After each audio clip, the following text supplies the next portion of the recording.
lang daw kung tungkol lang daw yung mag-react is tungkol lang sa kanya, no? Hindi kino-connect doon sa kabila. Magandang araw po sa inyong lahat mga kaalagad. Panoorin natin itong live ni Chris na kanina kasi may nagsabi na pumasok daw dito si Sir Paul sa kanyang live. So tara, alamin natin kung ano yung mga na-topic dito ni Chris na, ano yung mga pwede natin pag-usapan, no?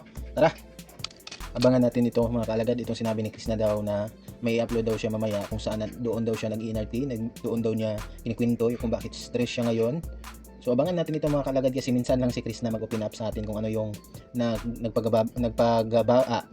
nagpabagabag sa isip niya ngayon. Stress daw siya, no? Kung marami siyang iniisip siguro. So abang-abang tayo sa pag-upload ni Chris na doon sa video na tinutukoy niya. May mensahe dito si Chris na sa mga nagre-react sa mga video niya. So isa na ako doon, no, na ano daw, pinipilit daw i-connect sa kabila. Tapos ayun nga, doon nagsimula yung problema, no, yung away-away sa kabilang side. Sabi ni Chris na dito na kung pwede daw nakiusap siya sa mga katulad ko na reactor, na kung pwede daw maintindihan natin o itigil na natin yung pagre-react sa mga video niya. Okay lang daw kung tungkol lang daw yung mag-react is tungkol lang sa kanya, no, hindi kino-connect doon sa kabila na magbibigay ng advice sa kanya like that, okay lang daw. Pero yung mga nagre-react tapos i-connect doon sa kabila is kung may pakiusap si Chris na kung pwede daw, wag na lang kayo mag-react or itigil na. So ako bilang si Mari TV, kasama siguro ako dito. May mga video ba ako na kino-connect sa kabila? Aywan ko, basta siguro last react na lang din ito kay Chris na mga kaalagad. Sana daw maintindihan natin na wala nang magre-react. Pero payo ko sa iyo Chris, yung mga naintindihan kita, pero yung mga gumawa ng group chat, Facebook group para suportahan ka, kahit hindi ako member doon, payo ko lang sa iyo na wag mo silang bitawan ng nakaka-offend na salita like that. Pagsabihan mo lang sila kasi yung member ng mga group na yon is mga supporters mo, mga kaalagad mo ngayon. So nung wala ka na sa poder ni Sir Paul, sila yung patuloy na sumusuporta pa rin sa iyo, hindi ka nila iniwan. Maliban na lang kung babalik ka sa poder ni Sir Paul. So maintindihan natin na hindi mo kailangan na may gumawa pa ng grupo, mga fanbase mo like that para suportahan ka kasi sa sobrang lakas ng impact ni Sir Paul sa mga tao, 4 million yung subscriber niya.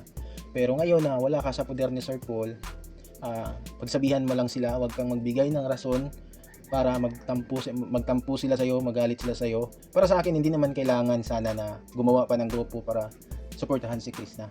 Manood lang tayo ng video, hindi mag-skip ng ads, okay na yon. Okay na talaga yon. Yun lang yung ginawa ko as supporter ni Chris na, no? Pero yung paggawa ng grupo, isa din yan sa paraan nila siguro na naisipan na i-depensa si Chris na like that, suportahan nila. Yun yung napili nilang paraan para magkaisa yung pagsuporta nila sa iyo like that. So ngayon na wala ka sa poder ng PB team, para sa akin kailangan mo sila kasi mga supporter mo din. Pagsabihan mo lang sila na itigil na yung mga paninira like that, na kinokorek pa rin sa kabila, na yun ang simula ng pag-aaway, hindi pagkaintindihan. Yun, no? Kasi medyo hindi pa kalakihan ng YouTube channel mo, kailangan mo pa din yung mga tao na yun. Kaya hindi na kailangan ni Sir Paul yung mga grupo-grupo na yan. Hindi siya pumapayag na may gumawa ng fanbase na suportahan siya kasi malaki na yung subscribers niya, yung kanyang YouTube channel, hindi na talaga kailangan. Kaya hindi niya pinayagan na may gumawa ng mga grupo ng mga fan niya kasi yun daw yung nagsisimula sa gulo, which is my point naman si Sir Paul, no? Payo ko lang sa iyo na sa mga group na yan, mga fan mo din sila yung nagpatuloy sa pag-support sa iyo simula nung nagka-issue, wala ka na sa PB House. So payo ko sa iyo, wag ka lang magpa-member doon kahit isa sa mga group na yan. Wag ka lang sumali, okay na 'yon, no? Kasi hindi mo hawak or hindi mo sila kontrolado kung ano man yung mga gusto nilang gawin sa mga group na yan, ano yung gusto nilang i-post, no? Kung pilit nilang kina-connect dun sa kabila. Kasi ayun nga, iba-iba tayo ng trip like that. As long as hindi ka lang member dun sa group na yan, okay naman siguro, no? Para sa akin. Ang gusto siguro ni Chris na, okay lang siguro kay Chris na mag-react sa kanya. Ano kayang reaction nila ni Ate R. Jobs dito at ni Mamalditang Buutan? Gusto lang siguro ni Chris na kung may mag-react man, yun lang yung tungkol sa kanya. Wag na daw na, siguro ito yung gusto niya, wag na daw ipilit i-connect doon pa kay Sir Paul siguro. So yun na lang yung video niya na in-upload, may advice. Halimbawa kanina yung isang latest niyang upload, nagtanim siya. So gusto siguro ni Chris na kapag may mag-react man sa kanya, yung magbigay na lang yung positive, hindi yung may malaking posibilidad na doon magsisimula na naman yung agirian, yung pag-aaway. Naguguluhan si Chris na. Wala pa siyang Naguguluhan siya kung ano yung desisyon niya dito, no? Kapag bumalik na talaga ito si Krishna sa pudar nila Sir Paul, siguro malapit na yung mangyari na maging okay sila. So, doon, hindi na talaga pwede. Kasi hindi pinapayagan ni Sir Paul yung mag-react. Kasi kapag bumalik na maging okay na sila, bumalik na si Krishna sa PB House, so meaning, member na si Krishna ulit ng PB team, nasa poder na niya di ba? So, pinagbabawal ni Sir Paul ang pag-react. So, that time na maging okay na sila, ayun, time na din na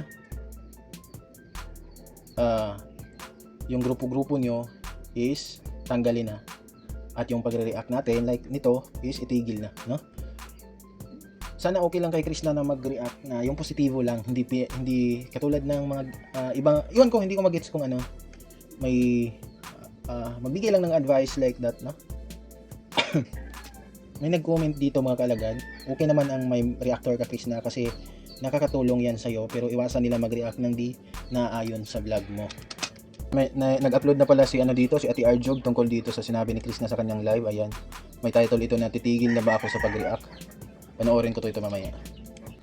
Tama naman yung sinabi din ni Ate Arjob dito na kung titigil man sila sa pag-react, Ate Arjob at ni Malditang Buutan, mawawala ba yung basher ni Krishna? So syempre, hindi, di ba? Kasi hit na nila si Krishna eh. Tama yung sinabi ni Ate Arjob, no? Na kung titigil naman sila sa pag-react is hindi pa rin mawawala yung mga basher ni Krishna, no? May nag-comment dito, pinagtanggol ka lang nila sa mga basher na hindi na tama yung mga sinasabi nila. Tama, dinipinsahan lang si Krishna kasi si Krishna parang hindi niya kayang dipinsahan yung sarili niya, gusto niya lang manahimik.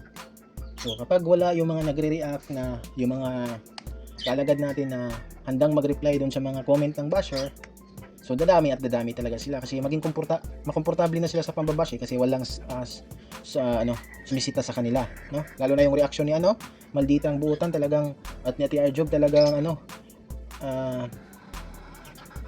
i-mention nila. May na-mention na ba? I-mention nila yung pangalan sa isang basher like that kung ano yung na-comment, no?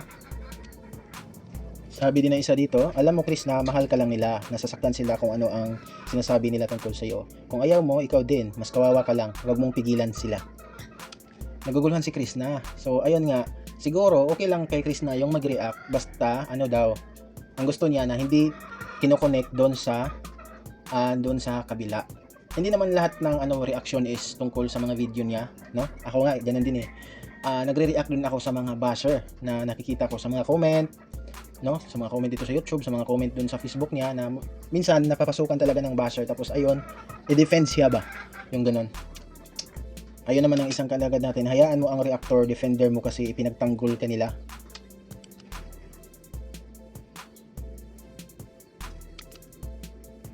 Ang reactor mo dahil Krishna ang nagtanggol lang sa'yo sa mga grabing pambabash dahil nga sumusobra na ang mga pasmadong bibig nila dahil. Ayun. So ayun nga yun yung point dito ni Krishna na kung pwede daw itigil na yung mga nagre-react. Pero ayun nga, last ko na tong pagre-react, no? Kasi sinabi ni Krishna. So sana lang magbago yung isip niya na okay lang mag-react sa kanya basta hindi lang yung i-connect sa iba. Kumbaga hindi magki-create ng maging sanhi ng hindi pagkakaintindihan sa isang side, no? Sana mabago yung isip ni Krishna. Maraming salamat din sa time nyo, last react na siguro ko to. At salamat sa sumusubaybay, sa mga nag-subscribe sa ating channel. At panoorin ko kung ano yung dito ni Ate Arjob, sila Malditang Buutan, kung ano yung reaction nila dito sa sinabi ni Krishna, no? Kung ano yung hinaing nila, ano yung sagot nila dito. So ayun, karapatan din naman ni Krishna na bawalan na yung reactor, di ba? So yun lang for this video. Maraming salamat sa panonood at subscribe YouTube channel at i-like itong video and God bless po sa inyo lahat.